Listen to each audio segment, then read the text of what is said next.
रुद्राक्ष।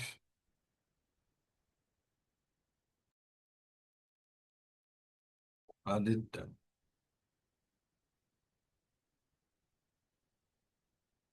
इतने सोर्सेस से हम डेटा ले सकते हैं, 250 से ज्यादा सोर्स, है ना। अब मेरा जो डेटा है वो एक्सेल फाइल है।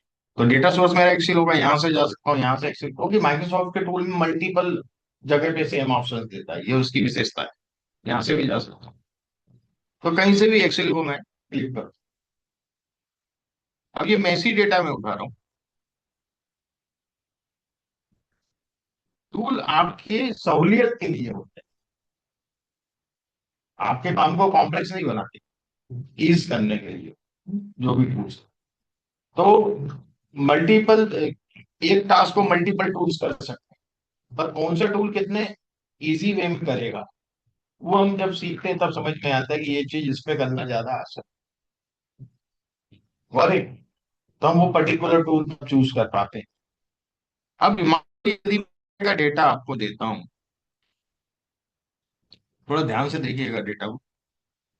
ऊपर सिप मोड है, ऐसे में दिया हुआ ट्रक है, फिर ट्रेन है, फिर सिप है, फिर बाई एयर है। सिप मोड किस चीज से वो चीज गई, तो भी पार्सल है कहाँ से गया। दूसरी रो में दे रहा है कि मोबाइल, टेब, लैपटॉप। तो ट्रक से मोबाइल गए, ट्रक से टेबलेट गई, और ट्रक से लैपटॉप गए, पर कॉलम 3 कॉलम 4 लिख दिया, जबकि यहाँ ट्रक होना चाहिए, है ना। पर ये कॉलम ऐसे में है, ऐसे में नहीं है। फ्लैट टेबल, देखिए दो तरह की टेबल होती है, एक क्रॉस टेब होती है और एक फ्लैट टेबल होती है। और फ्लैट टेबल भी दो तरह की होती है, जिसमें एक वर्टिकल होती है, एक हॉरिजेंटल होती है। तो ये जो टेबल है मिक्स टेबल है। मिक्स टेबल ऐसे है कि ये हॉरिजेंटल टेबल है, ऊपर प्रोडक्ट ऐसे में दिए हुए हैं जैसे में दी हुई, और ये जो डेट यहाँ दी है ये वर्टिकल दी है मुझे। पर यहाँ पर मोबाइल का ये बता रहा है, मोबाइल ट्रक से जो मोबाइल है 149.95, फिर इस तारीख को गए। तो ये जो वैल्यू है ये मुझे नहीं मालूम ये काहे की। इसका कोई कॉलम का नाम नहीं है मेरे पास। देखिए ऑर्डर डेट का तो कॉलम का नाम है, प्रोडक्ट का नाम है, यहाँ पे ये प्रोडक्ट है, ये आपके शिप मोड है, इसके लिए कहीं इस वैल्यू के लिए नाम है कि शिपिंग चार्ज है या क्या चीज है, क्वांटिटी है, क्या है, अभी I don't know that thing, कि उसे अमाउंट का सामान गया है या खाली शिपिंग चार्ज है, मुझे नहीं पता चल रहा।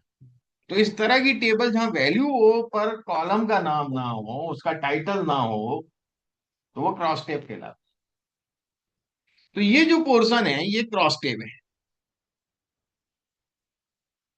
तो ये मिक्स हो गई,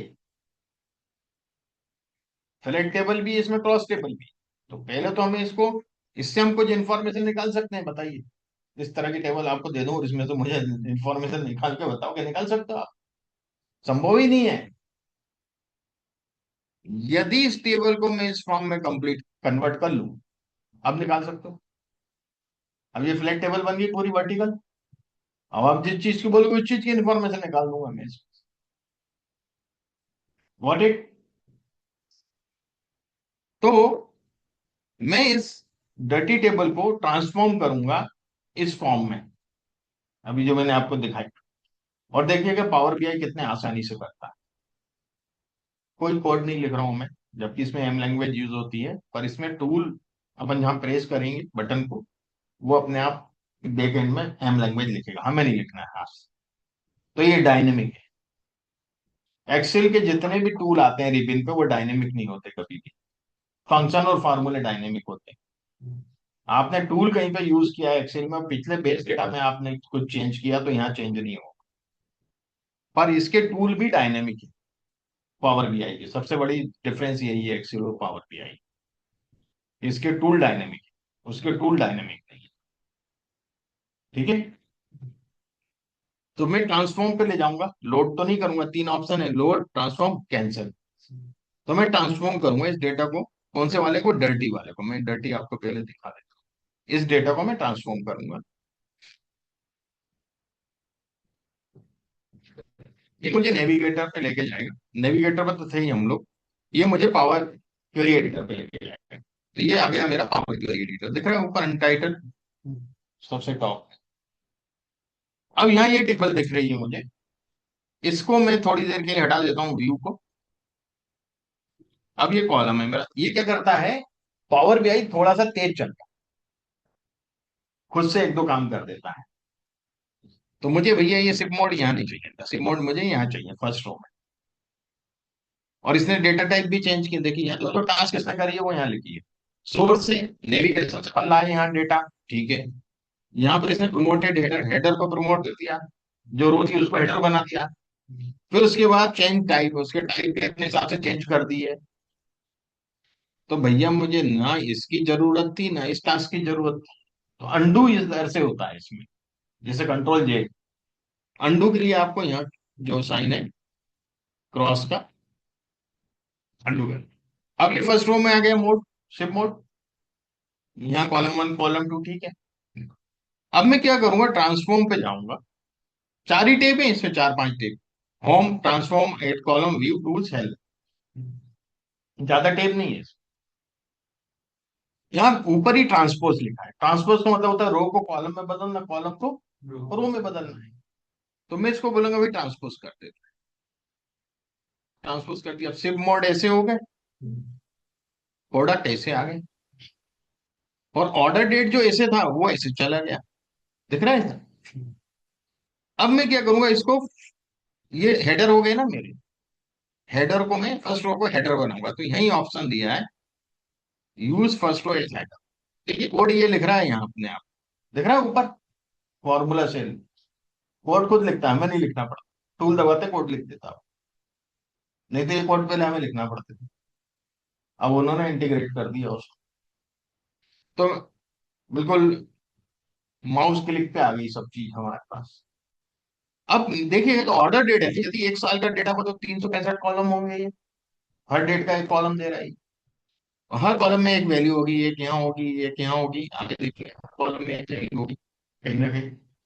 या तो लैपटॉप लिखा होगा, शिप से, सॉरी शिप से गया होगा लैपटॉप, या फिर ट्रेन से गया होगा, या ट्रेन से गया होगा, या कोई ना कोई प्रोडक्ट तो गया होगा, उसका चार्ज लिखा हुआ है।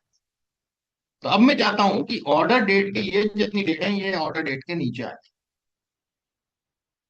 और ये जो वैल्यू है वो सब एक कॉलम में यहाँ जम जाए, अपने आप जम जाएगी उसके हिसाब से।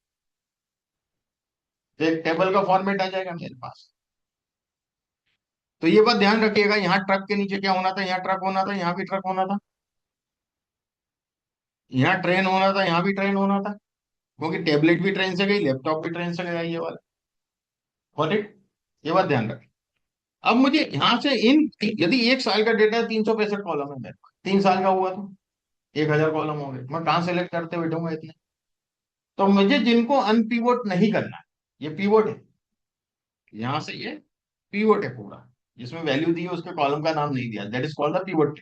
क्रॉस टेप बोलते हैं इसको। तो इसको मुझे अनपिवोट करना है। तो जिनको अनपिवोट नहीं करना है मैं उनको सिलेक्ट कर लूं। तो मुझे इसको अनपिवोट नहीं करना है, और इस कॉलम को अनपिवोट नहीं करना है। Got it.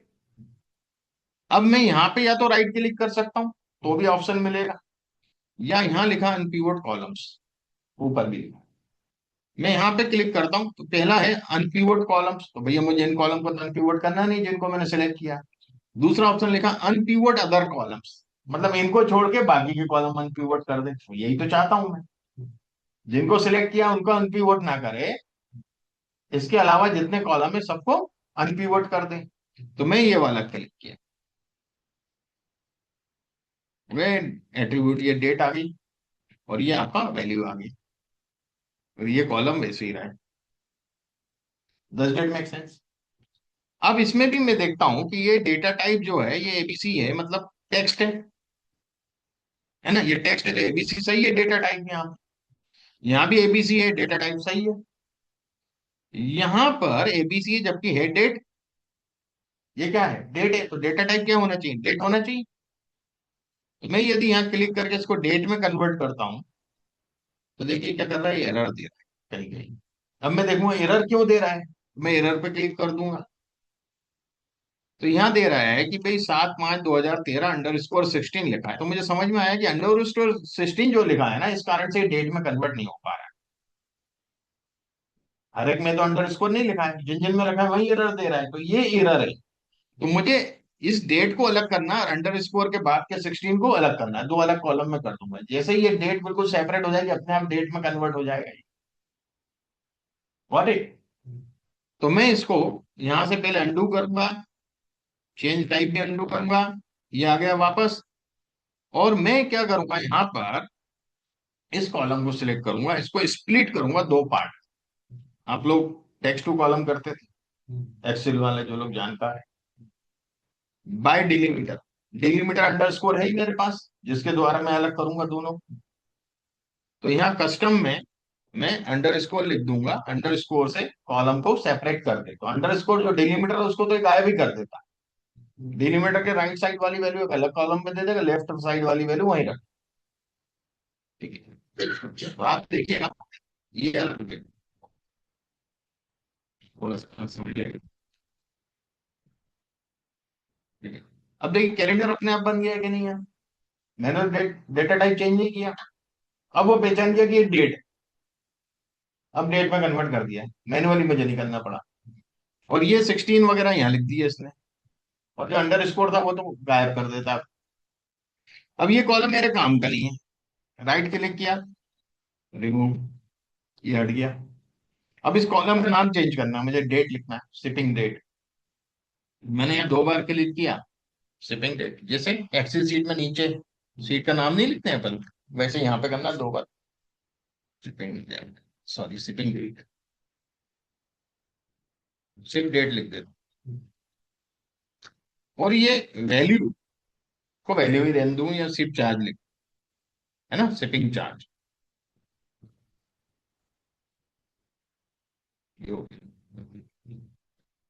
अब यहाँ तो डेटा टाइप ठीक हो गया, ये भी डेटा टाइप ठीक है, ये भी डेटा, यहाँ पे डेटा टाइप एबीसी 1 2 3 दिया, जनरल दिया हुआ है।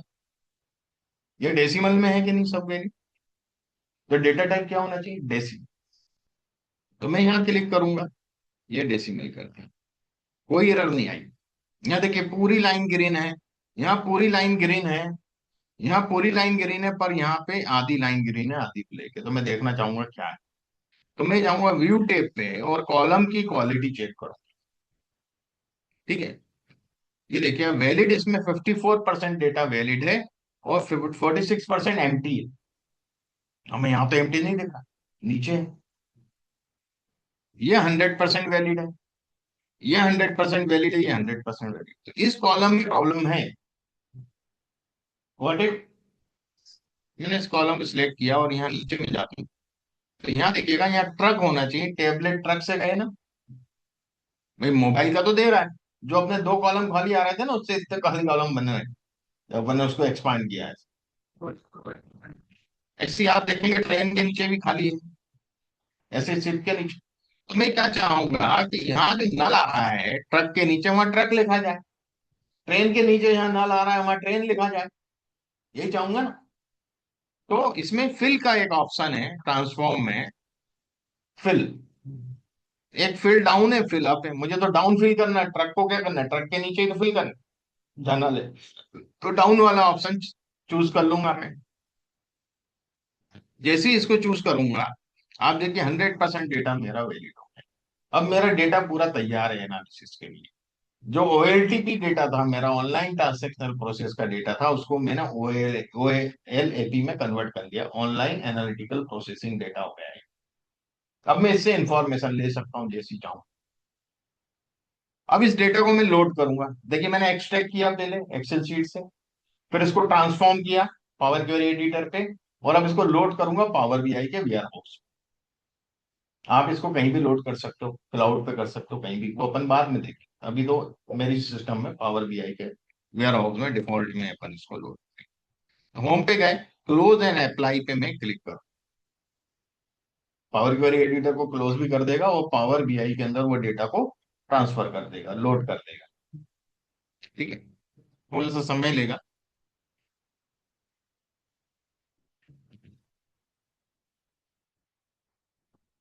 लोड लिखा हुआ है, लोड कर रहा है। ETL प्रोसेस समझ पाया आपको,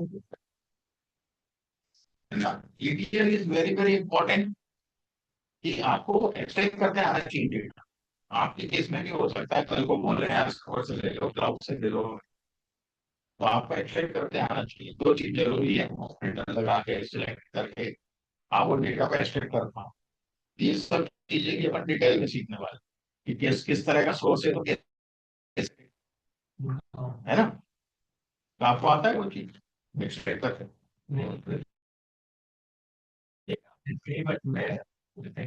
हाँ, अच्छा, इसकी जरूरत पड़ती है।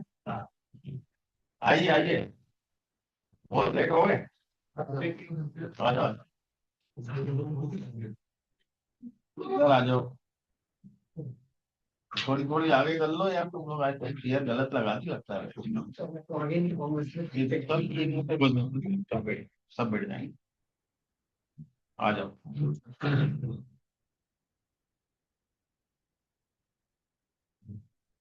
हो गए सब, आ जाए। और आ गए तो इधर किसका आदमी? हो गए, तीन हो गए। ठीक। ओके। अब देखिए डेटा हो गया लोड, है ना। अब यहाँ दिख रहा है टेबल, ये टेबल पे क्लिक किया, प्रोडक्ट है, शिप डेट है, शिप मोड है, शिप शिपिंग चार्ज, ये कॉलम है। इस टेबल को मैं देखना चाहूं तो यहाँ मेरे पास तीन व्यू है। एक मेरे पास है रिपोर्ट व्यू, एक है टेबल व्यू, एक है मॉडल व्यू। तो मैं टेबल व्यू पे यदि क्लिक करता हूं तो ये जो डेटा है मुझे यहाँ दिखे। ठीक है, ये डेटा दिख रहा है। आप बोलेंगे डेट तो अलग फॉर्मेट में दी है, अलग तरीके से लिखी है, तो इससे कोई फर्क नहीं पड़ता। एक्सेल में और पावर बीआई में डेट जो है नंबर से चलती है। अब नंबर बताता हूं आप। यहां मैं टुडे फंक्शन लिख रहा हूं। टुडे क्या करता है, आज की डेट देगा, करंट डेट देता है। वोलेटाइल फंक्शन है, कोई एट्रीब्यूट की जरूरत नहीं पड़ती इसमें, पैरेंथेसिस ब्लैंक छोड़ा जाता है। क्या दिया, 12/5/26, मतलब ईयर मंथ डे के हिसाब से दे रहा है, मैं फॉर्मेट चेंज कर सकता हूँ। तो ये आज की डेट दे रहा है। पर यदि मैं इस पर क्लिक करता हूँ और इसको डेट डेटा टाइप को मैं जनरल में कन्वर्ट करता हूँ, 46154 दे रहा है। तो जो एक्चुअली का कैलेंडर चालू हुआ है वो 1 जनवरी 1900 से चालू।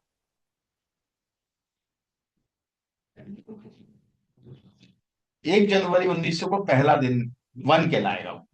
और वहां से आज तक के जो दिन हुए हैं, 46,154 दिन हुए हैं 1 जनवरी 1900 के बाद। तो एक्सेल के या पावर बीआई में बैक एंड में ये चलता है। फॉर्मेट आगे देखने के लिए कुछ भी हो सकता है, बैक एंड में तो इससे खेलता है। तो 1 जनवरी 1900 के पहले आप कोई डेट से रिलेटेड फंक्शन यूज करेंगे तो काम ही नहीं करेगा। डेट फंक्शन यदि 1 जनवरी 1900 के पहले ही की डेट पे यूज करेंगे तो इट विल नॉट वर्क, क्योंकि डेट कैलेंडर वहीं से चालू हुआ है, वन से। तो 1 जनवरी 1900 के बाद आप डेट फंक्शन कहीं भी लगाए, डेट तो बहुत से फंक्शन है, आप कोई भी फंक्शन लगाएंगे, आप ईयर निकालना चाहें डेट में से, तो 1 जनवरी 1900 के पहले की डेट होगी नहीं निकाल सकते, क्योंकि वहां है ही नहीं वैल्यू। वन चालू हुआ 1 जनवरी 1900। तो मैं यहाँ पे जैसे 1 जनवरी 1900 लिखता हूँ, क्योंकि मेरा वो वाला फॉर्मेट है ईयर मंथ डे वाला, है ना। Year month day, enter. ये आ रहा है भाई 1900 टू डिजिट में दे रहा है। मैं चाहूँ तो इसको डेट को और लॉन्ग डेट कर सकती हूँ, है ना। और अब इसको यदि जनरल करूँ तो पहला दिन, समझ में आ गया। यहां से एक्सेल का कैलेंडर चालू हुआ। ये बारीकियां आपको एक्सेल में कोई नहीं बताएगा कहाँ क्या होता है डेट के, क्योंकि सबसे ज्यादा व्यक्ति फंसता है डेट में किसी भी टूल में। जब एक टूल से दूसरे टूल पे जाते हो, डेट का जब इंटरेक्शन होता है तो वहां कुछ और फॉर्मेट चल रहा है, यहाँ कुछ और फॉर्मेट चल रहा है। सिक्वल थोड़ी एक्सेल के हिसाब से चलता है। सिक्वल में 1 जनवरी 1900 से थोड़ी चालू होता, पाइथन में थोड़ी चालू होता, एक्सेल में होता है, पावर बीआई में होता है, बाकी जगह होता ही नहीं। तो वहां ग्लिच आता है, वहां डेट की गड़बड़ से पूरा डेटा गड़बड़ हो जाता है। और खाली एकेडमिक को छोड़ के एकेडमिक्स के भी कुछ एक डेटा को छोड़ के कोई भी डेटा ऐसा नहीं जिसमें डेट ना होती। हर बिजनेस डेटा में डेट होती है कि नहीं होती, बताओ। तो बिना डेट के तो कुछ भी नहीं होता है। तो डेट को बहुत अच्छे से समझना है, वेरिएबल को, किस लैंग्वेज में डेट के क्या फॉर्मेट होते हैं, डिफॉल्ट फॉर्मेट क्या होता है, और कौन कौन से फॉर्मेट हम उसमें लगा सकते हैं। ये बहुत इंपॉर्टेंट, डेट से को आप समझ गए ढंग से हर टूल में, तो आपको कभी दिक्कत, बड़े बड़े डेटा इंजीनियर अटक जाते हैं डेट को लेकर, और हफ्ते हफ्ते भर फंसे रहते हैं।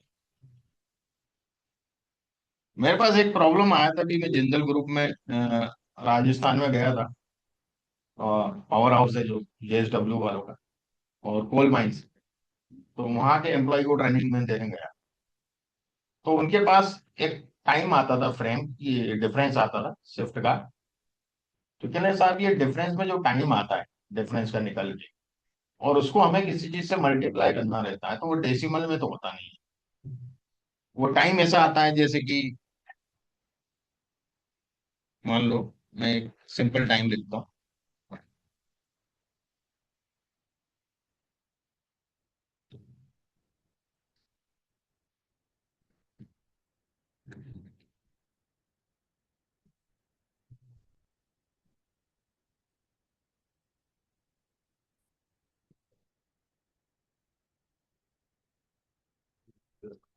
2 घंटे 10 मिनट हुए।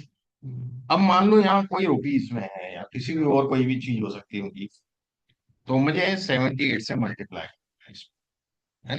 तो मैं यहाँ क्या करूंगा, दिस मल्टीप्लाइड बाय दिस 78।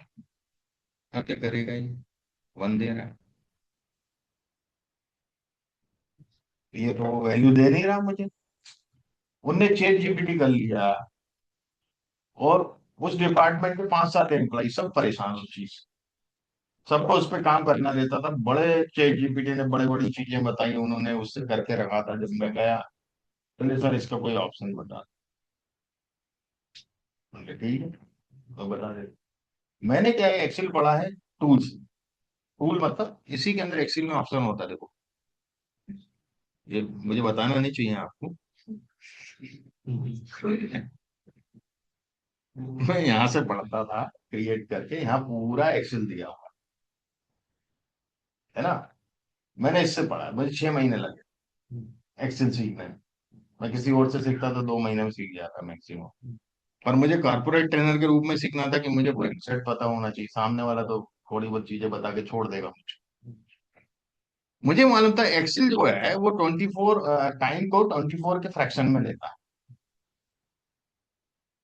तो मैंने कहा कुछ मत करो यार, तुम्हारा ये जो आया है ना, इसको, अभी इसको हटा देता हूँ 2 सेकंड, अपन लिख लेंगे, इस वाले को 24 से मल्टीप्लाई करो,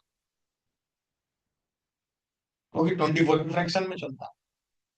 अब 2 घंटा 10 मिनट है, तो इसको मैं काम करता हूँ और समझने के लिए, मैं इसको थोड़ी देर स्टॉप करता हूँ, और यहाँ कर देता हूँ 20 की जगह 15, जिससे कि आपको एक सही फिगर तो पता चले। 2 15, 2 15 को यदि अपन फ्रैक्शन में कन्वर्ट करेंगे तो 2.25 होना चाहिए। यही जाने थे ना, इसलिए मैंने वो किया, तो वो डेसिमल में कुछ और नंबर दिखेगा था, वो एकदम समझ में नहीं आया। अब मैंने इसको कन्वर्ट किया, तो जैसे ही कन्वर्ट किया तो कहने सर ये तो 6 दे रहा। अरे मैंने क्या देखो, तो यार मैंने ये बताया है कि मुर्गा इतना बड़ा, तो यार नीचे वाला हाथ तो आन दो, है ना। तो मैंने इसको किया जनरल,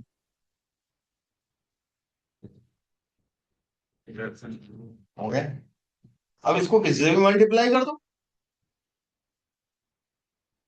अब दे देगा। तो माथा पीट लिया, कह लो सर 1.5 महीने से चैट जीपीटी की जान खा गए हो।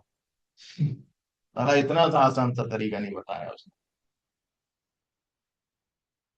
बोला आपने 2 सेकंड में सॉल्व कर दी प्रॉब्लम। तो यदि आपके कंसेप्ट क्लियर है, टाइम बहुत इंपॉर्टेंट चीज, मैं टाइम को हमेशा हर लैंग्वेज में, मैंने टाइम को बहुत ज्यादा स्टडी किया। क्योंकि टाइम ही सब कुछ गड़बड़ करता है जीवन में भी। है ना, बोलता है ना, समय अच्छा नहीं चल रहा, वक्त बुरा चल रहा है। तो टाइम ही है जो कुछ है। तो वापस आते हैं पर, कहाँ थे, इसमें थे। ये अपना आ गया, इस फॉर्मेट पे हमें नहीं जाना है। बैकएंड में तो वही 1 2 3 4 से चल रहा है। अब मैं आता हूँ, और जहाँ डिस्प्ले करना है, जहाँ जैसा फॉर्मेट चाहिए वहां आप ले सकते हो, कोई इशू नहीं। अब मान लो मुझे यहाँ से इंफॉर्मेशन निकालना है, देखिए कितना आसान हो गया। मैंने जब डेटा बना लिया, अब मैं इसको भी इंफॉर्मेशन निकाल सकता हूँ। मुझे ये पता करना है कि किस स्विप मोड से कितना आइटम गया है, नंबर ऑफ आइटम्स, काउंट चाहिए मुझे। तो मैंने इस स्विप मोड को उठाया और यहाँ वाई एक्सिस में रखा, और इसी स्विप मोड को उठा के मैं एक्स एक्सिस में रख लूंगा। तो जब मैं इस वाले एक्सिस में रखूंगा, स्केल वाले में, ये स्केल कहलाता है ना, और ये हेडर कहलाता है। जहां कैटेगरी होती है उसको बोलते हैं हेडर, और जहां वैल्यूज होती हैं उसको बोलते हैं स्केल। तो जब स्केल वाले डेटा में मैं कोई कैटेगरी वाला डेटा रखूंगा तो वो हमेशा काउंट देगा। देखिए, मैं कैटेगरी के वाले हेडर में यदि कैटेगरी रख रहा हूं तो वो कैटेगरी दे रहा है। और स्केल वाला एक्सिस जो है कि वाई एक्स एक्सिस है मेरा, यहाँ पे स्केल का एक्सिस है, यहाँ यदि मैं कोई कैटेगरिकल डेटा डालूंगा तो हमेशा डिफॉल्ट में क्या करेगा, काउंट देगा उसके मुझे। तो ये काउंट दे रहा है। अब ये बहुत छोटा छोटा दिख रहा है, देखिए इसकी कॉस्मेटिक्स बहुत आसान होती है ना। तो मैं वाई एक्सिस का साइज बढ़ा देता हूँ, यहाँ से 9 था फॉन्ट, में इसको कर देता हूँ 15। तो दिखने लगा आपको बाई ईयर वगैरह, है ना। इसी प्रकार मैं इसको और कलर को भी अच्छा कर देता हूँ, ब्लैक कर देता हूँ डार्क, और बोल्ड भी कर देता हूँ और अच्छा देख। अब देख रहा है बाई ईयर बाई। ऐसे ही मैं यहाँ पे भी लेवल चाहता हूँ कि कितने कितने, है ना। तो मैं क्या करूंगा, कुछ नहीं, इधर कॉस्मेटिक्स में और आगे जाऊंगा, नीचे यहाँ लेवल दिया होगा, डेटा लेवल्स ऑफ है। ऑन किया तो यहाँ लेवल ही, लेवल भी बहुत छोटे बता रहा है। तो मैं इस लेवल को भी वैल्यू में जाके उसकी वैल्यू का साइज बढ़ा दूंगा, 9 से करके इसको भी 15 कर देता हूँ, इसको भी बोल्ड कर देता हूँ। ये भी देखने लगे आप। ऐसे ही इस एक्स एक्सिस की वैल्यू को भी बोल्ड कर सकता हूँ। तो मैं पूरी फॉर्मेटिंग कर सकता हूँ किसी भी तरह। मैं इधर हेडर को भी चेंज कर सकता हूँ, इसके बीच बैकग्राउंड दे सकता हूँ, सेंटर में हेडर रख सकता हूँ, फोन चेंज कर सकता हूँ, सब कुछ कॉस्मेटिक्स पूरे कर सकता हूँ। पूरा ब्यूटिशियन का कोर्स बताऊंगा। ठीक है ना। तो पूरी चीजें इसके अंदर आप कर, अब now you can find out any sort of information. Data सही होगा तो ही तो।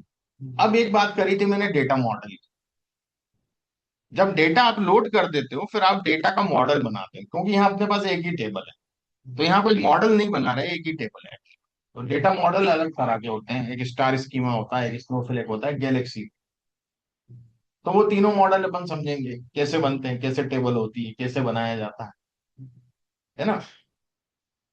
तो जब मल्टीपल टेबल होती है तो उसके बीच में रिलेशन बिठाते हैं। तो 1 to 1, 1 to many, many to 1, many to many, ऐसे रिलेशन उसके अंदर। तब हम आपस में इंफॉर्मेशन निकाल सकते हैं। इस टेबल से कोई कॉलम ले लिया, दूसरे टेबल से कोई कॉलम ले लिया, और उससे इंफॉर्मेशन, जब तक रिलेशन नहीं होगा कैसे निकले। है ना भाई, किसी यहाँ कोई कार्यक्रम है, रिलेशन होगा तभी तो बंदा आएगा। इस घर से एक, इस घर से एक, रिलेशन नहीं होगा तो हर कोई चला जाएगा उठ के, क्या है। और उससे क्या, बच्चा तुम थाली बजाओगे ना, बहुत मारेगा वो। यही है। तो जहाँ रिलेशन होगा वहीं जाओगे आप। तो रिलेशन बनाना रहता है, जिसको बोलते हैं हम लोग ER diagram, entity relationship diagram. ठीक है ना। तो शाम का पेज मेरा ऐसे ही चलता है, हंसी मजाक के साथ। को भी मैं भी पक चुका होता हूँ, आप भी थके हुए आते हो ऑफिस से। तो मैं थोड़ा सा रिदम बना के रखता हूँ कि आपके चेहरे पे मुस्कान, नहीं सबके चेहरे लटके हुए दिखते हैं। तो मेरा शाम का पेज, मेरी भी एनर्जी लेवल रहती है, आपकी भी रहती है। मैं भी थक चुका होता हूँ 5 पेज लेने के बाद, है ना। तो थोड़ा सा लाइट वेट रहता है, पढ़ाई थोड़ा सा 10% कम होगी दूसरे पेज की अपेक्षा, पर एक एनर्जी लेवल बना लेना चाहिए, है ना कुछ। नहीं तो आप दिन के पेज में वहां पे तो आप पहचानो, ये वही सरवार परमार सर है जो शाम को पढ़ाते हैं, है ना। अब कॉलेज के स्टूडेंट होते हैं, कॉलेज गोइंग, तो उनके साथ ज्यादा इंटरेक्शन नहीं रहता है। वर्किंग पीपल रहते हैं शाम के बेच में, तो थोड़ा सा चीजें वो रहती हैं। तो इस प्रकार से हम लोग किसी भी ग्राफ यहाँ से बना सकते हैं, और भी ग्राफ अपने हिसाब से ड्रॉ कर सकते हैं। काफी ग्राफ्स हैं इसके अंदर, और भी हम इंपोर्ट कर सकते हैं। गेट मोर विजुअल्स पे जाके कुछ विजुअल्स हमें फ्री मिलते हैं, कुछ की लाइसेंसिंग होती है, या मेल आईडी वगैरह आपको डालना रहती है। उससे फिर कंटिन्यू करके आपको बहुत से विजुअल्स देखते हैं, आप ले सकते हैं। वैसे तो ये विजुअल्स काफी सफिशियंट हो जाते हैं, है ना। तो इस प्रकार से हम लोग बनाते हैं। इसमें पाइथन भी इंटीग्रेट हो जाता है, आर भी इंटीग्रेट हो जाता है, क्योंकि आर से अच्छे विजुअलाइजेशन कोई नहीं। आपको एक चीज बता दूं, उससे खूबसूरत, उससे प्लीजेंट कलर कोई विजुअलाइजेशन नहीं किसी। कलर इतने सॉलिड और इतने अच्छे कलर है। नीचे टिंकू की खिड़कियां देखी हैं आपने इस तरह, वो कलर मुझसे लेके गए थे कोड आर के। तो मेरी यहाँ क्लास लगती थी पहले, कोविड के पहले, बहुत शास्त्री एकेडमी के नाम से, जियो के बगल। तो वो आर्किटेक्चर ऊपर आया वॉशरूम के लिए, और मेरा वो गेट खुला हुआ था, मैं पढ़ा रहा था शाम को। तो वो बड़ी स्क्रीन पे प्रोजेक्टर से था, तो बड़ा स्क्रीन था, तो जो कलर दिखे वहां, तो वो मेरे पास आया। बोले सर एक काम, मैंने तो बोला, बोले सर ये जरा देख लूँ मैं। आके देखा उसने, कलर देखे, बोले सर इसकी कोड मिल सकते हैं। मैं क्या, भी निकाल देता हूँ। मैंने कोड निकाल के दिए, वो कलर खिड़कियों पे है। तो इतने प्लीजेंट कलर हैं कि आप कुछ कह नहीं सकते। और डिफॉल्ट में अपन को भी सिलेक्ट नहीं करना, डिफॉल्ट में इतने अच्छे कलर। और कोई ग्राफ ऐसा नहीं है, कोई पिक्चर ऐसी नहीं है जो ये नहीं बना सकता आर। तो इसलिए आर को इंटीग्रेट कर रखा है कि कई जगह पावर बीआई भी नहीं कर सकता है, कई जगह टैबलू भी नहीं कर सकता है। टैबलू में भी इंटीग्रेट होता है, पावर बीआई में भी इंटीग्रेट होता है। आर के अंदर आप जैसा भी कस्टमाइज फिगर है, जिसका कोई नाम ही नहीं, वो फिगर बना सकते हैं ना। तो ये तो रहा अपना पावर बीआई। अब अपन आते हैं सिक्वल, थोड़ा सा बताऊं आप, क्योंकि जो टूल है डिफरेंट, मैं आज वो इंट्रोड्यूस कर रहा हूँ, है ना। एक्सेल मैंने थोड़ा सा इंट्रोड्यूस किया आज आपको, पावर बीआई मैंने इंट्रोड्यूस किया, पावर बीआई कैसे काम करता है। पावर बीआई में शुरू से एंड तक का एक मैंने आपको प्रोसेस बता दिया, ईटीएल प्रोसेस से लेकर के ट्रांसफॉर्म कर रहे हैं, हम सब कर रहे हैं, विजुअलाइजेशन बना रहे हैं। ठीक है, अब आते हैं सिक्वल पे।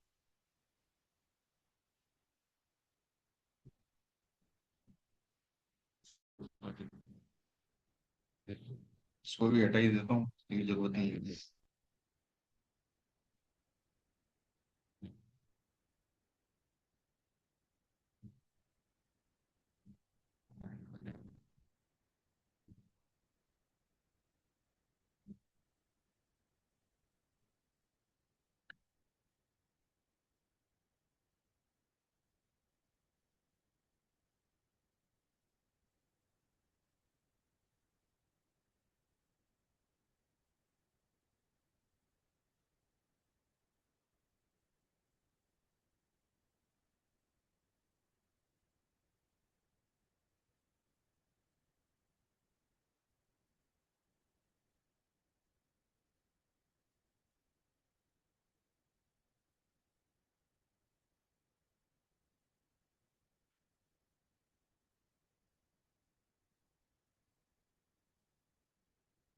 देखिएगा, जैसा मैंने आपको बताया था कि डेटा मॉडलिंग के बारे में, हम एक बड़ी टेबल छोटी छोटी टेबल में डिवाइड करते हैं, और दो तरह की टेबल करते हैं उसके अंदर। एक तो डायमेंशन टेबल होती है, और एक ट्रांसैक्शन फैक्ट टेबल जिसको हम बोलते हैं, वो दो टाइप की टेबल होती है। फैक्ट टेबल में रूटीन ट्रांसैक्शन लिखे होते हैं, तो वो तो चलती चली जाती है। और डायमेंशन टेबल में मान लीजिए एम्प्लॉय की इंफॉर्मेशन, एक टेबल एम्प्लॉय टेबल बनी, एक प्रोडक्ट टेबल बनी, जिसमें खाली प्रोडक्ट की इंफॉर्मेशन है, प्रोडक्ट की आईडी है, प्रोडक्ट के नाम, है ना। एम्प्लॉय में एम्प्लॉय की आईडी है, एम्प्लॉय का नाम है, उसका ईमेल एड्रेस, उसका फोन नंबर है, ये सब एम्प्लॉय की इंफॉर्मेशन। उसकी सैलरी कितनी, बेसिक कितनी, फलाना एचआर कितना है, एचआर कितना है, ये सब उसके अंदर दिया हुआ। एक रो एक एम्प्लॉय की होगी। तो मान लो 50 एम्प्लॉय है, तो 50 ही रो होने वाली है उसमें। Fix dimension table. Fact table में रोज के ट्रांजेक्शन, कि आज ये चीज हुई, आज ये हुई। एम्प्लॉय, अब एक एम्प्लॉय कि सैलरी मल्टीपल टाइम आएगी, साल में 12 बार आएगी कि नहीं आएगी। तो यहाँ जो आईडी आएगी एम्प्लॉय की वो डुप्लीकेट होगी। मान लो 105 नंबर के एम्प्लॉय को जनवरी की सैलरी, फिर फरवरी की सैलरी, फिर मार्च की सैलरी, अप्रैल की सैलरी, तो 4 बार आया ना 101। पर एम्प्लॉय टेबल में वो एक ही बार होगा। 105 नंबर का एम्प्लॉय का कॉलम, और वो एक ही होगी ना, मल्टी डुप्लीकेट नहीं हो सकता। तो डायमेंशन टेबल में एक यूनिक की रहती है हमेशा। ठीक है, ट्रांसेक्शन फैक्ट टेबल में भी आप ट्रांसेक्शन आईडी बना सकते हो, वो यूनिक रहेगी, और उसका इनसे कोई लेना देना नहीं रहेगा ट्रांसेक्शन टेबल से। पर ट्रांसेक्शनल टेबल की जो आईडी है, एम्प्लॉय आईडी, वो फैक्ट टेबल में होना जरूरी है, तब तो आप कनेक्ट कर पाओ आईडी से। आप पूरा के पूरा डेटा, चलो एम्प्लॉय का पूरा डेटा, फिर ट्रांसेक्शन, तो ऐसे कई टेबल है, 50 टेबल है, तो 50 टेबल का डेटा मिलकर एक टेबल बनाएगा, तो कितना बड़ा टेबल हो जाएगा, और उसमें कितनी डुप्लीकेसी बढ़ जाएगी, कितनी रिडंडेंसी बढ़ जाएगी, कितना स्पेस लेगा। अपन उसी चीज को समझेंगे, डेटा मॉडल क्यों इंपॉर्टेंट होता है। तो देखिएगा, एक मूवीज टीवी करके डेटा है, मैं इसको यूज कर रहा हूँ यहाँ पे। और इसमें मैं, यहां से मेरे पास 5 टेबल है। एक एक्टर की टेबल है, एक्टर के नाम होंगे, आईडी होगी। एक में फाइनेंशियल टेबल है जो कि ट्रांजैक्शनल टेबल, फाइनेंशियल टेबल भी मेरी वही है, उसी प्रकार की लैंग्वेजेस है, एक्टर और मूवी एक्टर। ये टेबल है, मैं इसको एंटर कर रहा हूँ। तो आप देखिए सभी टेबल में बता रहा हूँ। पहली टेबल में मैंने सब में काउंट किए हैं, पहली टेबल में 67 एक्टर्स के नाम, 67 रोज है खाली। दूसरी टेबल में 40 रोज है, तो कितनी हो गई, 107 हो गई दोनों की मिला के। तीसरी टेबल में 8 हो गए, 115 हो गई। चौथी टेबल में 83, तो 198 हो गई, है ना। और पांचवी टेबल में 39 है, तो 198 और 39 आपका 237, कितनी है, 237 रोज हुई ना टोटल, सब टेबल में मिला के। यदि मैं इसकी एक ही टेबल बनाता तो क्या माहौल होगा, मैं आपको बता देता। मैंने एक ही टेबल बना रहा हूँ सबकी मिला के, पूरे सबके डेटा को एक ही टेबल में ला रहा हूँ। देखिए क्या माहौल होगा, कितना काउंट आएगा, कितनी रो है।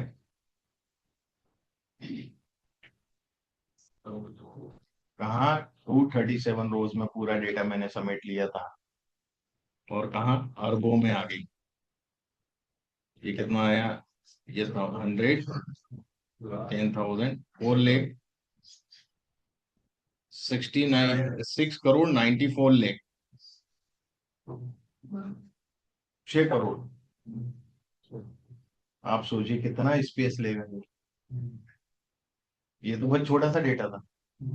कंपनी में तो कितने बड़े बड़े डेटा होते हैं टेबल में, और उनके सबके एक टेबल में डाल दो तो साला हैंग ही हो जाएगा, आपका सिस्टम काम नहीं कर पाएगा। सर्वर में डाल भी दिया तो सिस्टम पे प्रोसेस नहीं कर पाओगे उसको। इसलिए डेटा मॉडल जरूरी होता है ना, जिसको हम बोलते हैं normal D normalization, normalization of the table, कि हम एक टेबल से अलग अलग टेबल बना। तो ये हम टेक्निक समझेंगे कि भाई फर्स्ट नॉर्मल क्या होता है, सेकंड नॉर्मल क्या होता है, थर्ड नॉर्मल कैसे करते हैं, तो अलग अलग प्रकार के नॉर्मलाइजेशन करते हैं। ठीक है। तो अब ये डेटा मॉडल, यदि मैं इसका डेटा मॉडल आपको दिखाऊं,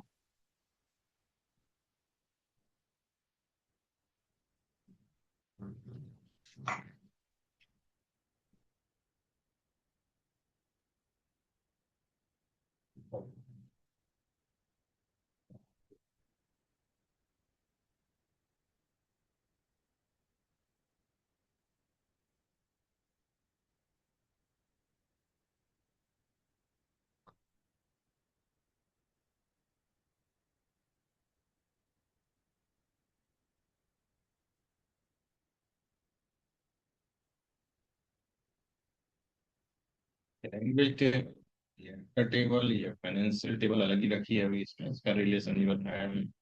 ये मूवीज टेबल, ये मूवी एक्टर जो टेबल है, इसमें इसका रिलेशन है आपका किससे कर रखा है इसने? मूवी एक्टर का, मूवी एक्टर का एक्टर और मूवी टेबल से रिलेशन। ठीक है। और ये रिलेशन बता रहा है, यहाँ सिंगल लाइन है या तीन ऐसे पाँव दिख रहे हैं, तो वन टू मैनी रिलेशनशिप है। इसमें मूवी आईडी एक ही बार है, इस वाली टेबल में डुप्लीकेट मल्टीपल टाइम्स। ठीक है। एक्टर टेबल में भी एक्टर आईडी एक ही बार है, पर इस वाले में क्योंकि एक एक्टर ने कई मूवी में काम किया होगा ना, तो आईडी रिपीट होगी कि नहीं होगी। और एक मूवी में कई एक्टरों ने काम किया होगा, तो वहाँ वो भी रिपीट हुई। तो वन टू मैनी रिलेशन बन रहा है दोनों तरफ से, यहाँ भी वन टू मैनी, यहाँ भी वन टू मैनी। क्योंकि इसमें तो यूनिक होगा ना, मूवी टेबल में मूवी आईडी यूनिक होगी, एक्टर टेबल में एक्टर आईडी यूनिक होगी, तो वन रहेगा वहां। और इसमें मैनी टाइम्स है, तो one two many. Language, 8 language है मान लो। अब एक, अब मेरे पास जो भी मूवी का डेटा है, तो कई मूवी सेम लैंग्वेज में बनी होंगी, 5-7 मूवी हिंदी में बनी होंगी। पर मूवी लैंग्वेज टेबल में हर लैंग्वेज की एक ही आईडी होगी। हिंदी की 1 है, इंग्लिश की 2 है, तमिल की 3 है। एक ही एक बार आएगा ना, तो यहां से भी वन टू मैनी बना।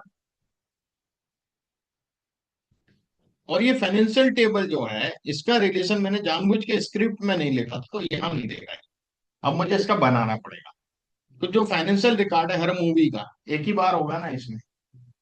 मान लो केजीएफ है, अब इसमें ये नाम दे रहा है कि केजीएफ का टाइटल दे रहा है, मूवी का इंडस्ट्री कौन सी, हॉलीवुड है बॉलीवुड है, रिलीज ईयर कौन से सन में रिलीज हुई, आईएमडीबी रेटिंग क्या रही इसकी हाईएस्ट, स्टूडियो कौन सा था, पैरामाउंट था या धर्मा स्टूडियो था, है ना।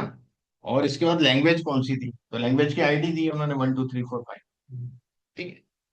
अब यहां पर भी मूवी जो है उसका बजट कितना था, उसका रेवेन्यू कितना आया, तो हर मूवी का एक ही होगा ना, दो बजट थोड़ी होंगे। तो यहाँ भी एक ही बार होगा मूवी का आईडी, यहाँ भी एक ही बार होगा, 1 to 1 रिलेशन बनेगा इस।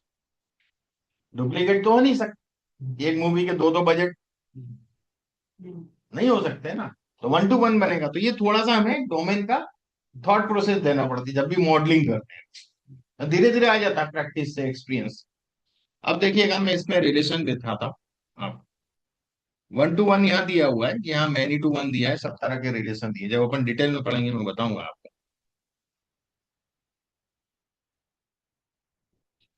एक सेकंड में रिलेशन बन गया है। इसको आप एक्सपोर्ट कर सकते हो डायग्राम। अभी येलो येलो है, ये सब व्यू है। ये वर्चुअल टेबल बनाई थी मैंने उसमें डेटा में। वो टेबल जो खाली क्वेरी के रूप में रखी, यहाँ क्वेरी है, ये पूरी टेबल नहीं है, डेटा नहीं है। क्या होता है कि हम बड़ी बड़ी क्वेरी लिखी, अब क्वेरी आपने पहले लिखी, अब वो सीट कहाँ ढूंढोगे, स्क्रिप्ट। यार वो क्वेरी लिखी थी यार, वो ढूंढ रहा है, 50 सीटें 50 क्वेरी लिखी हुई है अलग अलग सीट में, पागल हो जाओगे। अब उसका व्यू बना लो। तो व्यू क्या है, डेटा मॉडल में सेट हो जाता है, उसको टेबल की तरह कॉल कर सकते हैं, किसी भी व्यू। व्यू भी टेबल ही दिखाए, तो वो एक बेनिफिट होता है। तो हम मल्टीपल व्यू बना लेते हैं, बड़ी बड़ी कॉम्प्लेक्स क्वेरी के व्यू बना लेते हैं, तो ये क्वेरी के रूप में स्टोर है, तो जगह ही नहीं ले रही। एक स्क्रिप्ट है छोटी सी, डेटा थोड़ी है। जब इसको कॉल करते हैं उस टाइम ये रन होती है और फिर डेटा उठा के लाते हैं। मान लो आपने 5 टेबल से मिलाकर के एक क्वेरी बनाई, अब बार बार वो क्वेरी या तो इतनी बड़ी लिखो या फिर उसको संजो के रखो भैया। अरे व्यू बना दो ना, फिर स्क्रिप्ट मिट भी जाए तो वहां कोई दिक्कत नहीं, व्यू बन गया। स्क्रिप्ट कोई डिलीट भी कर देना तो दिक्कत नहीं है, वो तो क्वेरी यहाँ रखी हुई, डेटा मॉडल का पार्ट होगी, कहीं नहीं जा रही। तो आप उसको ऑर्डिनरी टेबल की तरह कॉल कर लो तो वो टेबल दे देगा। तो ये सब चीजें सिक्वल के अंदर हम लोग सीखने वाले हैं अलग अलग। तो ये तो रहा सिक्वल का मैंने पार्ट बताया आप, है ना।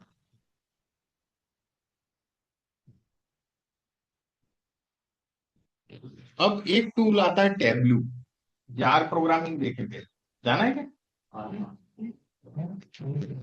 आर देखो, टैबलू तो पावर बीआई जैसा है। आर प्रोग्रामिंग दिखाता हूँ आपको। आर सबसे इजीएस्ट लैंग्वेज है वर्ल्ड की प्रोग्रामिंग में, सेकंड नंबर पे पाइथन आता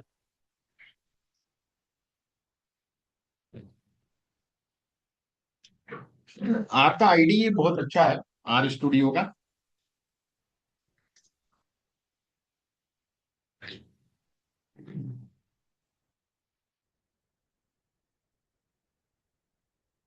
मैं इसी में एक नई ले लेता हूँ, इसी प्रोजेक्ट में।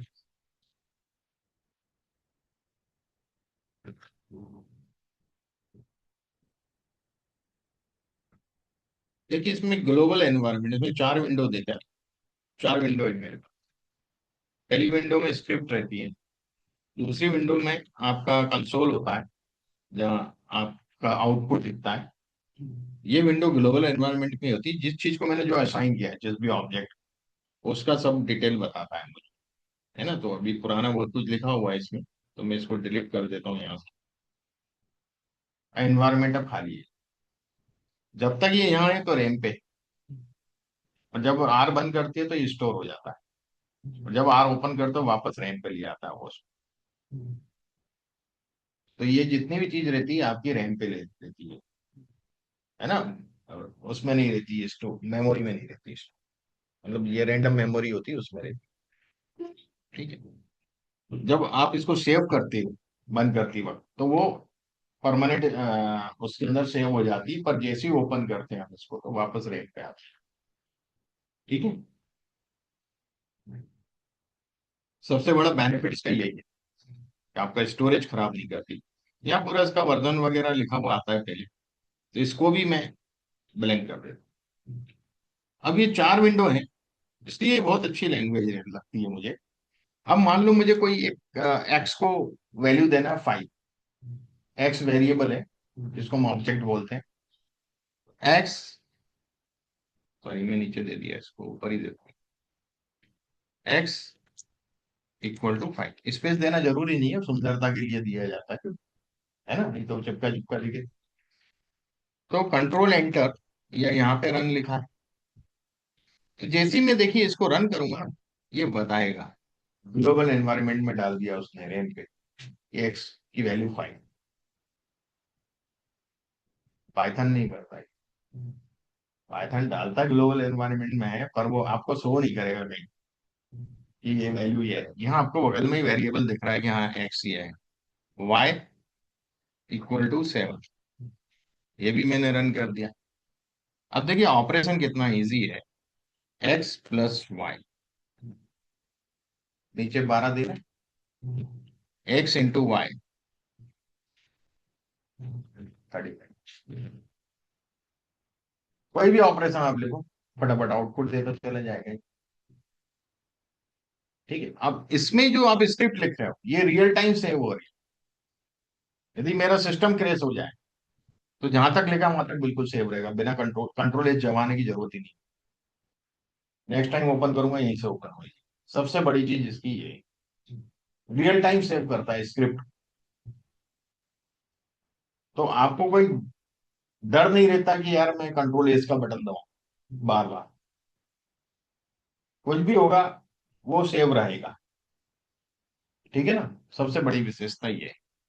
अब आर में मैं जैसे मान लो कुछ भी चीज में एक डेटा ले लेता हूँ। आर के अंदर ही एक डेटा एम्प्टी कार्स, बहुत छोटा सा डेटा सेट है। तो मैं इसको एमडी नाम दे देता हूँ, और इसमें असाइन करने का एक और सिंबल है ये वाला। जैसे इक्वल यूज करते हैं ना, आप ये भी यूज करते हैं। गुड प्रैक्टिस में ये माना जाता है कि आप ऐसे असाइन करो, एमडी एमडी कार्स करके एक डेटा सेट है आर के अंदर ही है, तो वो ले ले। ये डेटा में 32 ऑब्जर्वेशन है, 11 वेरिएबल। अब मैं इस डेटा सेट को देखना चाहता हूँ, तो यहाँ देखिएगा विंडो बना हुआ है टेबल जैसा। इस पे क्लिक किया मैंने, यहाँ मुझे डेटा दिखा रहा है, दिख रहा है ये डेटा। ये हेडर आ रहा है यहाँ साइड में, मॉडल के नाम कार के। माजदा RX-4, माइलेज कितना है गाड़ी का, नंबर ऑफ सिलेंडर कितने हैं, डिस्प्लेसमेंट कितने हैं, हॉर्स पावर कितनी, ट्राट कितना है, वेट कितना है 1000 पाउंड में, क्यूसेक कितना है, VS यानी वर्टिकल और स्ट्रेट इंजन, वी शेप्ड और स्ट्रेट इंजन दो तरह के होते हैं कार में। तो V shaped engine, V for zero and S for 1। Straight engine के लिए 1 है और वी शेप्ड के लिए 0 है। तो ऐसे ऐसे को ऐसे हमेशा 0 1 वाले हो ना, ऐसे लिखना। जो पहला है वो 0 होगा, जो बाद में लिखा है एब्रीविएशन वो 1 होगा। ऐसे ही AM automatic gear transmission, manual gear transmission, है ना। तो ऑटोमेटिक वाला 0 होगा और मैनुअल वाला 1 होगा। Got it. तो ये नेमेनक्लेचर जो चलता है वो हमें ध्यान में रखना है, ये कैसे लिखना है बाइनरी को। नंबर ऑफ गियर, किसी में 4 गियर होंगे, फॉरवर्ड गियर, रिवर्स तो सब में एक ही होता है। तो नंबर ऑफ फॉरवर्ड गियर्स 4 है, 3 है, 5 है, आजकल तो 5 6 तक आने लगे। नंबर ऑफ कार्बोरेटर, पुराने जमाने की गाड़ी है, अब तो कार्बोरेटर होते नहीं, BS6 चल रहा है ना। पहले कार्बोरेटर हुआ करते थे गाड़ियों में। तो ये डेटा है अपने पास। अब देखिए इस पे काम कितना आसान होता है।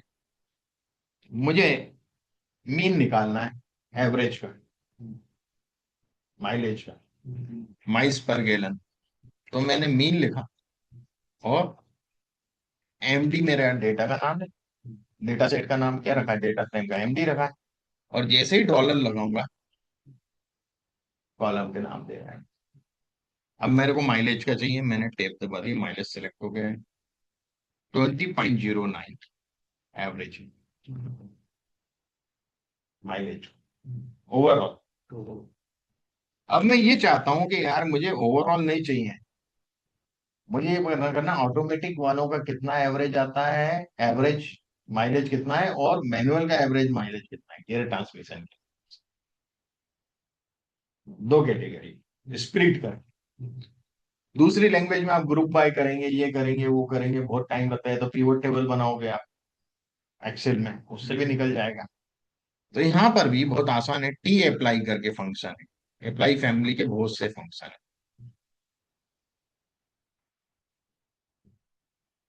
इसमें सबसे पहले एक्स, जो आपका वेरिएबल है ना। तो एक्स के अंदर आप डाल देंगे माइलेज, है ना। और डेटा का इधर अलग से दे नहीं रहा है ना। एक सेकेंड, इसको फिर से लिखता हूँ, एक्स इंडेक्स फंड्स, ठीक है। MD डॉलर माइलेज, क्या चाहिए एम के हिसाब से, automatic gear transmission, M column का नाम था, MD डॉलर एम। अब क्या चाहिए आपको, इसका मीन चाहिए, खाली मीन लिख, हो गया क्या,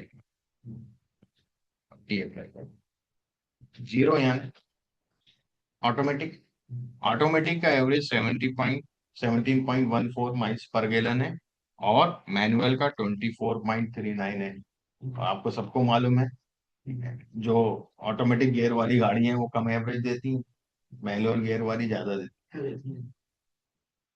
है ना। तो ये चीज क्लियर हो रही है कि नहीं हो रही है। तो बहुत आसान लैंग्वेज है। यदि इसमें डायग्राम में बनाता हूँ कोई, आपको एक डायग्राम बना के बताता हूँ। एक तो पहले सिंपल जो अपने यूज के लिए डायग्राम बनता है, यदि मुंह में डायग्राम बनाऊं, जो हम अपने समझने के लिए बनाते हैं, MD डॉलर माइलेज, ये डायग्राम बना मैंने अपने लिए बनाया।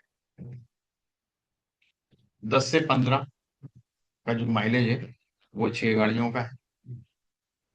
15 से 20 आपकी 11 या 12 गाड़ी है, 11 गाड़ियां हैं।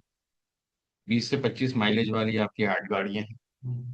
मतलब ये अपने समझने के, यदि यही मुझे प्रेजेंट करना हो किसी रिपोर्ट, तो मैं दूसरे तरीके से बनाऊंगा। इसमें लाइब्रेरीज होती हैं अलग अलग, वो हमें रन करना पड़ती है। तो इसमें ggplot2 करके लाइब्रेरी विजुअलाइजेशन के लिए होती है, ग्रामर और ग्राफिक्स, GG का मतलब।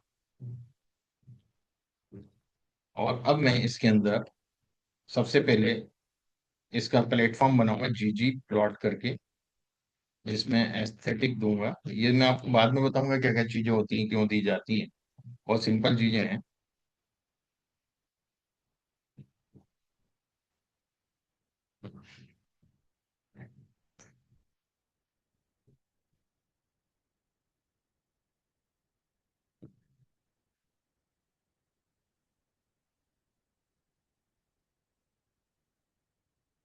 डेटा भी तो देना पड़ेगा।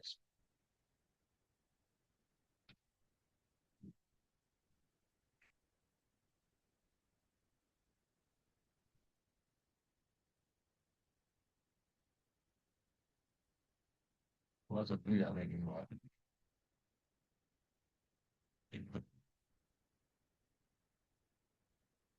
देखो चलिए देखिएगा, अभी इसने खाली इसका प्लेटफॉर्म बना दिया, रेंज उठा ली 10 से लेकर के 35 का माइलेज का गाड़ी। अब मुझे इसमें हिस्टोग्राम चाहिए।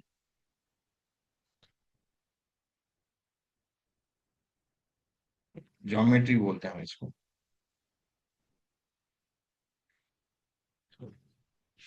जियोमिस्टो नहीं है। अच्छा, जियोमिस्टो नहीं देगा, जियो बाहर दे सकता है, इसको बनाना पड़ेगा।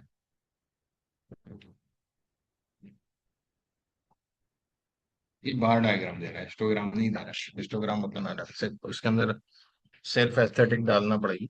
एक सेकंड दूसरी चीज बना देता हूँ। जियो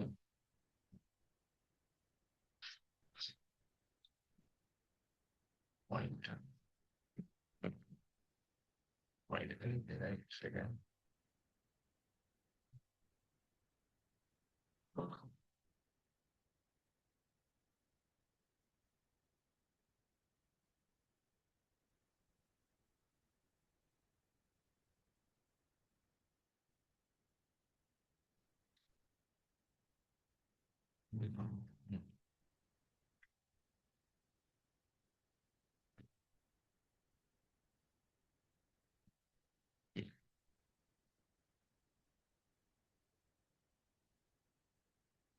देखिएगा,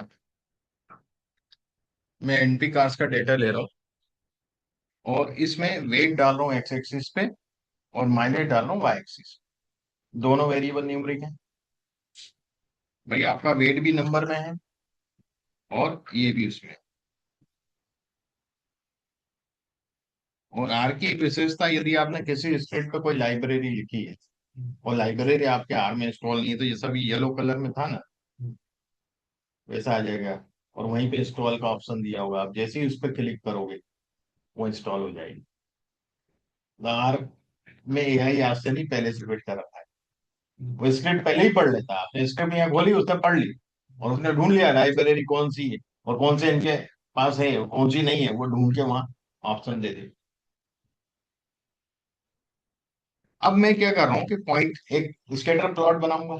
दोनों न्यूमरिक है तो स्कैटर प्लॉट ही बनेगा, है ना। तो कलर ग्रीन रख रहा हूं मैं अभी अपने मन से, और लाइन का कलर रेड रख रहा हूँ।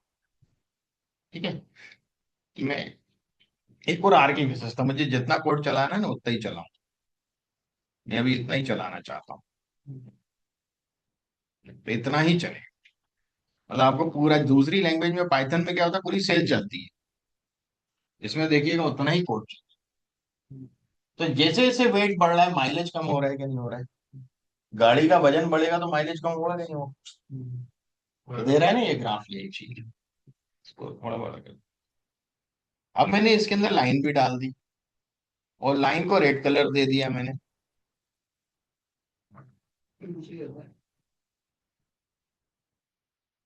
हाँ, कर लेना। एक सेकंड, क्या हुआ।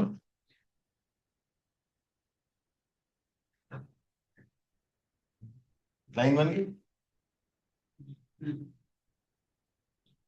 तो ये मैंने कलर अभी खुद से डाले, आर के डिफॉल्ट कलर नहीं लिए मैंने। अब देखिए, जियो जियोम पॉइंट ले रहा हूँ, इसमें फैक्टर वीएस मतलब वीसेट और स्टेट इंजन डाल रहा हूँ और जियोम लाइन बना रहा हूँ।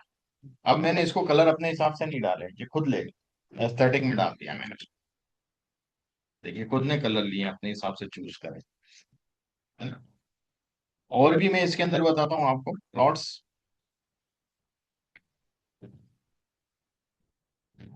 ये स्मूथ कर्व है, उसने पॉइंट को जोड़ दिया है, दो उसमें लिया है मैंने, और यदि सिंगल उसमें ग्रिड में दिखाऊं तो ये आ जाएगा। देखिए मैंने कितने डायमेंशन लिए हैं इसमें, आपको बताता हूँ। कितने डायमेंशन एक्सिल बन सकते हैं। एक्स एक्सिस पे मैंने, वाई एक्सिस पे लिया माइलेज, एक्स पे लिया वेट। और ये जो रेड और ग्रीन कलर है, या ब्लू दिख रहा होगा यहाँ, है ना।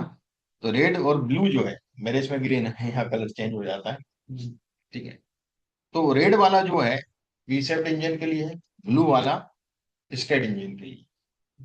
तो आप देखेंगे जितनी भी गाड़ी हैं आपके इधर यदि देखा जाए, एक सेकंड, ये जो ऊपर 8 है, ये 4 6 8, ये नंबर ऑफ सिलेंडर। और 1 2 3 4 5 6 8 जो है, ये नंबर ऑफ गियर है। ठीक है ना? नहीं सॉरी, ये नंबर ऑफ सिलेंडर होंगे या ये नंबर ऑफ गियर हो। 4 6 8 थोड़ी गियर होते हैं, 5 भी गियर होते हैं। ये नंबर ऑफ सिलेंडर, ये नंबर ऑफ गियर है। इस प्रकार से दिया। तो देखिए, एक डायमेंशन ये हो गया, एक डायमेंशन ये हो गया। ये गियर है, सॉरी, ये गियर अलग है। 3 4 5 गियर है हमारे पास। 3 गियर है, 4 गियर है, 5 गियर है। ये नंबर ऑफ सिलेंडर नहीं, मैं बता रहा हूँ ये क्या चीज है। ये एम है। तो ये साइज से जो साइज बड़ा है, वो 5 गियर वाली गाड़ी है। मीडियम साइज है, 4 गियर वाली गाड़ी है। स्मॉल साइज है, 3 गियर वाली गाड़ी। तो ये जो स्मॉल साइज है, ये 3 गियर वाली गाड़ी। अब मैं इसमें बताता हूँ क्या चीज है ये। मैंने इधर लिखा हुआ है, बोल रहा हूँ उसका। हम साइज गियर, कैसेट में क्या डाला है, कार्बोरेटर और सिलेंडर है। कार्बोरेटर और सिलेंडर, ये आपका carburettor, number of carburettor 2 4 6, number of cylinder, है ना? तो ये सिलेंडर दिए हुए हैं इसमें। सिलेंडर होते हैं पेयर में, है ना? सिलेंडर होते हैं पेयर में, 2 4 6। और नंबर ऑफ कार्बोरेटर 1 2 3 4 5 6 7, ये कार्बोरेटर है। तो आप देखिएगा कि एक डायमेंशन ये, दो ये, तीन ये, 4 5 6 7 डायमेंशन, एक ही फिगर। एक ही चार्ट में कितने वेरिएबल ले लिए मैंने? 7। क्या ये संभव है एक्चुअली? ले ही नहीं सकते आप। 3 से ज्यादा नहीं ले सकते, या 7 ले रहे हो। और इससे एनालिसिस, यदि ये तो डेटा 32 गाड़ियों का है, यदि ज्यादा गाड़ियों का था तो इतना अच्छा ये बनता। ये जो खाली दिख रहा है ना, ये सब भरे होते कुछ ना कुछ। और इससे जो इन्फॉर्मेशन, अभी भी कितनी इन्फॉर्मेशन निकल के आ रही है, ये सब ग्रीन है ना। 4 सिलेंडर वाले सब ग्रीन है। और ट्रायंगल है, ब्लू ट्रायंगल है। तो ट्रायंगल है तो मैनुअल है, और ब्लू है तो स्टेट इंजन है। तो जितनी भी गाड़ी हैं हाई माइलेज की होती हैं, हाई माइलेज, तो वेट क्या हुआ, लो हुआ कि नहीं हुआ इधर यहां से? लो वेट हाई माइलेज की जितनी भी गाड़ियां होंगी, ये अपन को मीडियम ट्रायंगल है, तो ये 4 गियर की होंगी, है ना? 4 गियर की होंगी, स्टेट इंजन की होंगी। ठीक है। और मैनुअल गियर ट्रांसमिशन की होंगी, हाई माइलेज। पूरी इंफॉर्मेशन आ गई इसी से निकल के। आप यदि इस ग्राफ देखिए, एनालिसिस का मतलब ये होता है, एनालिसिस का मतलब ये, तो ग्राफ बना, लोग क्या करते हैं, ग्राफ बना दिए छोड़ दी, अरे सब बन गया। अरे बन नहीं गया भैया, उसका इंटरप्रिटेशन देखो क्या है। वही तो एनालिसिस है। उसको समझो, उसके बारे में लिखो। क्या हो गया? बस गया? कुछ नहीं, वो तो हो जाएगा ठीक। क्या है, पाइप इधर उधर हो गया हो। Is it clear?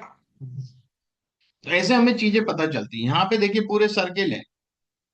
सर्किल काय के लिए है? सर्किल है ऑटोमेटिक गियर ट्रांसमिशन, ये सब ऑटोमेटिक गियर ट्रांसमिशन की गाड़ी है। ये कितने सिलेंडर में है? 8 सिलेंडर में है ना?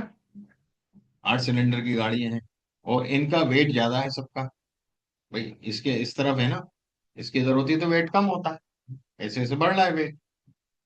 और यदि देखा जाए तो माइलेज इनका कम है, नीचे साइड में है, ऊपर साइड नहीं है। भाई माइलेज ऐसे बढ़ रहा है ना सब में, इधर भी ऐसे बढ़ रहा है।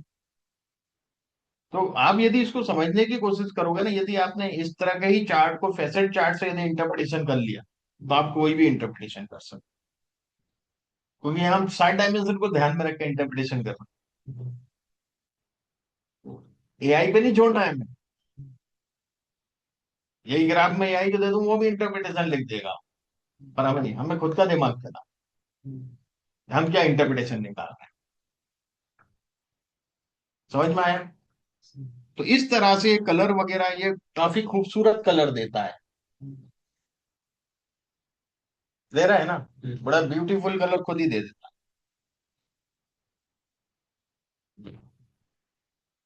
इसका ग्राफ और बता देता हूँ आपको, जो कहीं और नहीं बनते, जो इसमें बनते हैं, वो वाली ग्राफ था। डायमंड पे बता देता हूँ।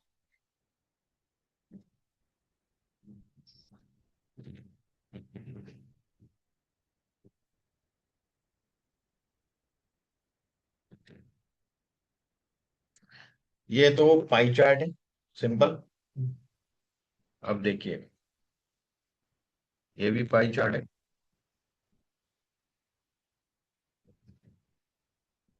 ये भी पाई चार्ट है।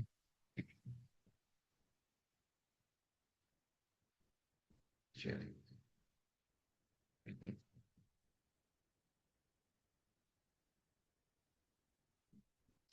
पाई चार्ट में क्या होता है, डिग्री चेंज, डिग्री चेंज होती है। इसमें डिग्री, जिसमें रेडियस चेंज होता है, डिग्री सेम रहती है, सबका एंगल सेम है, सेंटर। रेडियस से पता चल रहा है कौन कम में कौन ज्यादा है। पोलर डायग्राम होते हैं ये। और बताता हूँ इसमें आपको, एक और तरीका होता है, रेडार चार्ट। इसमें यहाँ लिखा हुआ है, यहाँ से यहाँ तक आप देखेंगे कि 2500 से कम है, 2500 से ज्यादा है, 2500 से 5000 के बीच में। ये मैंने इसके वैल्यू भी लिखी है, है ना। 2500 से 5000 के बीच में है, तो 3555 है ना, ब्राउन वाला। रेड वाले पे इस पे जा रहे हैं हम लोग, तो 5066 है, यहाँ तक गए। तो ऐसे अपन को ये पता चल जाता है कि कौन सा कहाँ है। तो you can use different sort of graphs. बस आपको, ये सब बहुत आसान चीज है, जब आप सीखेंगे तो बहुत इजीली समझ में आ जाएगा कैसे लिखना है क्या है। या तो इसी कोड को कॉपी करो, वेरिएबल बदल दो, वेरिएबल तो बदलना है, एक्स वाई तो बदलना है, पर करना क्या है, चेंज हो जाता है। तो इस तरह से हम लोग मल्टीपल ग्राफ डिफरेंट बहुत प्लीजेंट कलर्स के अंदर हम लोग बना सकते हैं, जो एक्सेल में तो इतने अच्छे कलर नहीं देता, ये खुद डिफॉल्ट में देता है, हमने कोई कलर चूज किया ही वो खुद ही दे रहा है। तो विजुअलाइजेशन में आर से अच्छी कोई भी चीज नहीं है यदि देखा जाए तो, हाँ?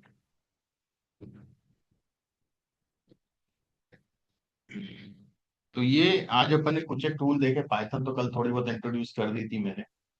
कल से फिर अपन पाइथन स्टार्ट करेंगे, और लैपटॉप आप लेके आइएगा, कल सबसे पहले मैं पाइथन इंस्टॉल करवा दूंगा आप लोगों को सबके उसमें, और बेसिक कमांड उसके बता दूंगा, तो वो आप पहले ही शुरू कर सकें। पाइथन बहुत इंटरेस्टिंग लैंग्वेज है, ऐसा नहीं है, नहीं है। आर का अपना इम्पोर्टेंस है, पाइथन का अपना importance है। पर आज तक तो क्योंकि पाइथन ज्यादा पूजी जा रही है ना, खाटू श्याम की तरह, तो हमें भी वही पूछना पड़ेगी, है ना।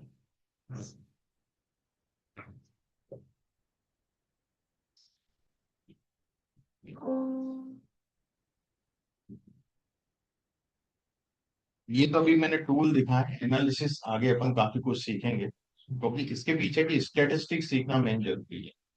आप कुछ भी करते हो ना, हर एक एनालिसिस अलग अलग तरह का होता है, तो किसको कैसे करना है, कहाँ क्या मीन यूज करना है, कहाँ मीडियन यूज करना है। भाई मीन मीडियन मोड लोगों को मालूम नहीं कहाँ कौन सा यूज होता है। भाई कहीं पे मीडियन चाहिए, वहां लोग मीन ही नहीं, हर जगह मीन निकाल देते हैं कंटिन्यूस डेटा में। वो डेटा का डिस्ट्रीब्यूशन ही स्क्यूड है, वहां कभी भी मीन नहीं निकलता, वहां मीडियन चाहिए। मीन वाइबल नहीं है वहां, लोग मीन निकाल देते हैं। आप मीन निकाल के आप आगे काम कर रहे हो तो सब आपने गड़बड़ कर दिया एनालिसिस, मतलब तुम गलत रिजल्ट दोगे, सामने वाले को मिसगाइड करो, वो उसके आधार पर डिसीजन ले लेगा और उसकी दुकान पे ताले लग जाएंगे। इसलिए राइट स्टेटिस्टिक्स, राइट जगह सही स्टेटिस्टिक्स यूज करना आना चाहिए। कई इंस्टीट्यूट के लोग हैं, कई जगह से पढ़े हुए हैं, आते हैं यहाँ, कुछ को मैं ट्रेनर के लिए कभी कॉल करता हूँ कुछ, तो उन्हें डेटा टाइप ही नहीं मालूम होता, पांडस के डेटा टाइप सब तो नहीं मालूम। अरे डेटा एनालिस्ट हो, हर टूल के डेटा टाइप मालूम होना चाहिए।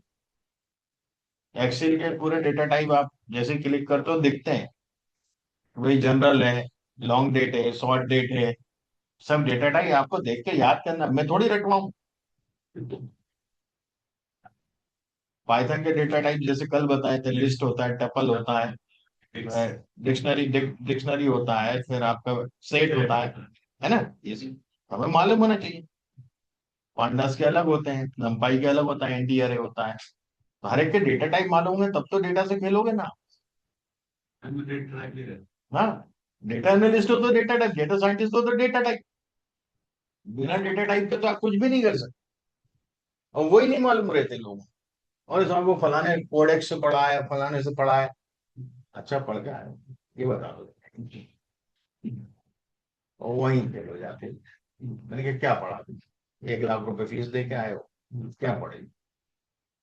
मैंने कहा मेरे यहाँ के बच्चे पढ़ा नहीं। तो वो चीज है कि आपको कंक्रीट नॉलेज होना चाहिए, कंसेप्ट क्लियर। कंसेप्ट क्लियर रखो, कैसा भी प्रॉब्लम होगा कर। कारपोरेट ट्रेनिंग में 35,000 रुपए देते हैं एक दिन की, क्यों देते हैं? 8 घंटे की ट्रेनिंग 6 घंटे चलती है वो, 35,000 रुपए लेता हूँ एक दिन की। क्यों दे? एक्सपर्टाइज है।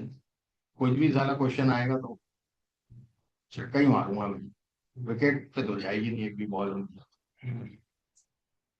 आते हैं क्वेश्चन, एम्प्लॉय है, उन्हें मालूम है ट्रेनर आ रहा है, एक सीट आ रहा है, हाँ, 4 6 चीजें ऐसे निकालूंगा, देखते हैं।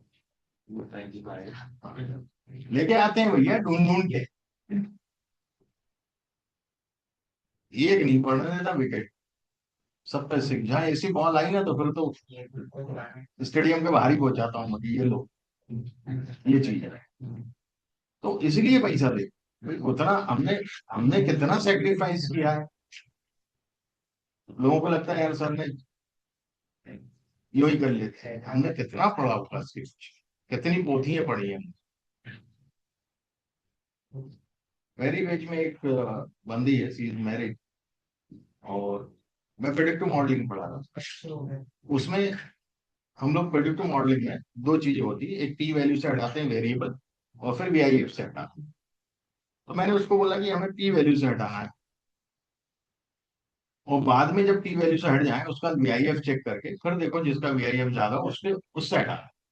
उसने चैट जीपीटी किया उसे टाइम। अब चैट जीपीटी ने बोला पहले वीआईएफ से हटाना है, बाद में पी वैल्यू से हटाना है।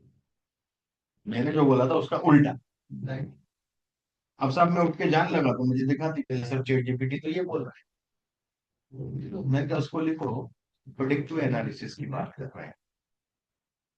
मैंने कहा पूछो, प्रेडिक्टिव एनालिसिस पढ़ा रहा हूँ मैं आपको, मैंने predictive analysis point of view से उसके अंदर लिख दो। जैसे उसने predictive analysis point of view लिखा, उसने बोला सॉरी, पहले पी वैल्यू हटेगी बाद में क्या आएगा। मैंने अलग अलग एनालिसिस में अलग अलग चलता है कंसेप्ट, एनफिल सेल में होता है। मैंने कहा प्रेडिक्टिव पढ़ा रहा हूँ तो प्रेडिक्टिव के हिसाब से बता रहा हूँ।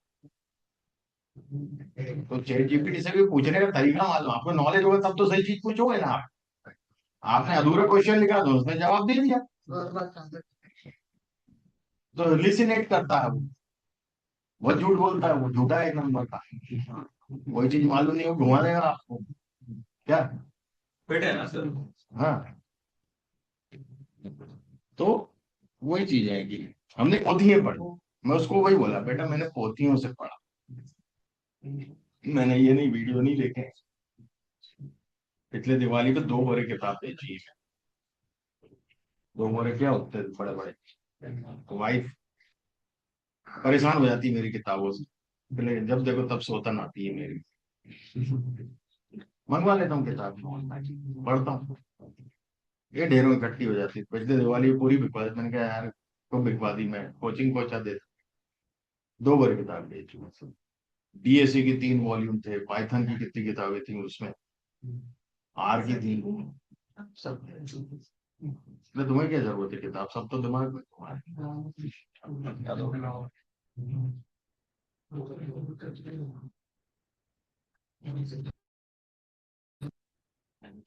चलिए आज का यही वाइंड अप करते हैं सेशन। ठीक है आदित्य अभिषेक जय, कल अपन कंटिन्यू करेंगे पाइथन को। जय मैं आपको आप लोगों को आदित्य अभिषेक, कल मैं आपको एक असाइनमेंट भेज रहा हूँ एक्सेल का, ओके सर। है ना। तो वो ठीक। असाइनमेंट आपको 2 3 दिन में करना है, बेसिक और एडवांस एक्सेल का पूरा असाइनमेंट है ना। ठीक है सर। और कल से अपन कंटिन्यू कर लेंगे आज, क्योंकि कुछ नए स्टूडेंट्स थे 6-7, तो मुझे थोड़ा ओवरव्यू करना था चीजों को। ठीक। Okay sir. तो ओवरव्यू किया मैंने आज, है ना। कल से अपन फिर कंटिन्यू करेंगे पाइथन को। पाइथन का आपका परसों का छूट गया था कि कल का? हाँ सर, कल तो मैं अवेलेबल नहीं था। चलो ठीक है, तो कल अपन फिर से इनका इंस्टॉल भी करवाऊंगा। आप भी एनाकोंडा डिस्ट्रीब्यूशन आप चाहें तो इंस्टॉल कर लीजिएगा। ठीक है सर। एनाकोंडा डिस्ट्रीब्यूशन करिएगा, है ना। ओके। उसमें क्या ओके। होता है कि डेटा साइंस की पूरी लाइब्रेरी साथ में इंस्टॉल करता है वो। पाइथन अलग से मत करिएगा, उसी में आ जाता है सब कुछ, है ना। ठीक है। उस डिस्ट्रीब्यूशन में तो वो आप इंस्टॉल कर लीजिएगा। यदि कोई परेशानी होगी तो फिर अपन देखेंगे बाद में, ओके। ओके। कल, ओके। है ना। ठीक है आदित्य, अभिषेक, आप लोगों का कैसा रहा? सर सही था, हमने इंस्टॉल कर लिया था पहले ही। अच्छा अच्छा। और आदित्य तुमने? क्या सर? है क्या सर? वो एनाकोंडा इंस्टॉल कर लिया आपने? हाँ सर, हो गया था, सब हो गया था। मेरा वो जो चलिए, प्रॉब्लम आ रही थी फिर मेरी सॉल्व हो गई थी, खुद ही कर ली। अच्छा। तो कल अपन रिकंटिन्यू करेंगे इसको। रुद्राक्ष ने तो खैर कर ही लिया था।